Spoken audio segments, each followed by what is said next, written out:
Ciao a tutti, oggi vi voglio parlare dell'olio di Bringrai o Maca. Questo olio in particolare è un olio aurvedico che serve per stimolare la crescita dei capelli e prevenire o contrastarne la caduta. È buonissimo anche contro la caduta stagionale.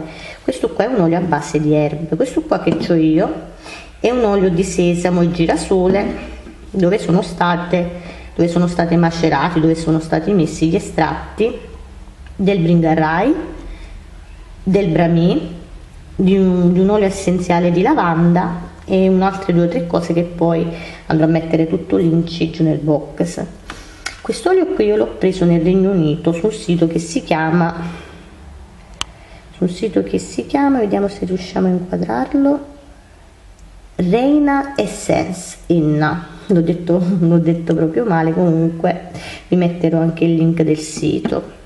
E questo qui l'ho preso su questo sito inglese proprio perché vendeva questo qui a base di olio di sesamo. Ci sono anche altri oli di maca, ce n'è uno della Ash che è pure molto buono, però è a base di olio di cocco. Io avevo anche quello lì, ma quando è arrivato il primo freddo l'olio di cocco si è solidificato ed è diventato un'impresa estrarre il mio olio di Bringrai dalla sua bottiglina. Praticamente lo mettevo a bagnomaria, si scioglieva, però quando lo andavo a riapplicare sulla cute tendeva a solidificarsi di nuovo, così ho optato per questo qui a base di semi di girasole, a base di olio di semi di girasole, a base di olio di sesamo, che sono ugualmente 2 oli al pari del cocco, sono 2 oli buonissimi per i capelli e per la cute. Questo olio si massaggia solamente sulla cute perché serve appunto a favorire la crescita dei capelli.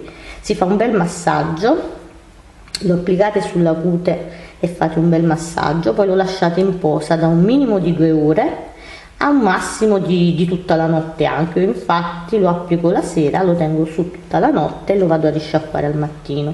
Questo è un olio comunque da usare solo sulla cute e non sulle lunghezze, andrebbe sprecato sulle lunghezze perché non è che ha il suo effetto proprio è quello lì di stimolare la crescita e prevenire la caduta dei capelli, quindi sulle lunghezze sarebbe inutile. Sulle lunghezze possiamo andare ad applicare un altro tipo di olio, possiamo mettere un olio d'argan, un olio di lino, anche un olio di cocco, perché no. Così andremo a fare 2 fasi differenti, uno sulla cute e una sulle lunghezze con un altro olio, oppure sulle lunghezze andremo a mettere una maschera idratante a seconda di quello che vogliamo fare. Che altro dirvi di quest'olio? Quest'olio va usato 1 o 2 volte a settimana. Certamente se lo usiamo una volta al mese, una volta ogni 2 o 3 mesi, non vedremo nessun effetto, nessuna differenza, perché come ogni cosa ha bisogno di essere usato, di pazienza e di costanza per fare effetto, per vedere i suoi effetti, perché li ha sulla lunga durata.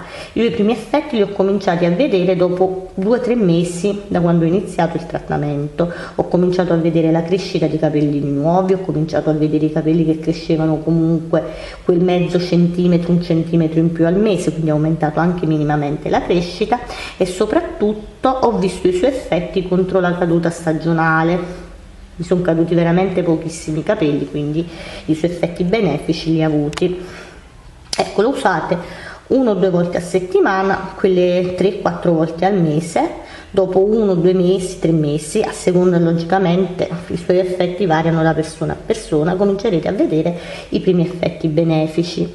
Ci sono anche altri oli, ce n'è uno dell'HD, anche lui fatto con olio di sesamo e un pochino di olio di cocco. Quello lì non l'ho mai usato, quindi non so se d'inverno tende a solidificarsi oppure no, quello anche è buono. Poi c'è quello lì, come vi ho detto, della Ash, che ha una base di olio di cocco. Quello lì d'estate è buonissimo, molto profumato, ma però d'inverno ha questa brutta caratteristica di diventare praticamente cera, diventa proprio solido e anche sui capelli non si scioglie.